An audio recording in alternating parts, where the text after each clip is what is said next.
ছোট ছোট ছেলে মেয়েরা, আপনারা দেখলেই বুঝতে পারবেন। কওকে কি করছেন, কও দেখি বাবা। এখানে কি হচ্ছে? আমরা এখানে পিকনিক খাচ্ছি।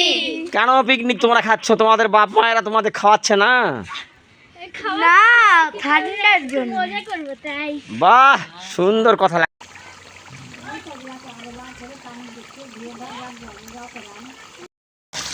এই কালকে খাচ্ছি সেই সব খাও।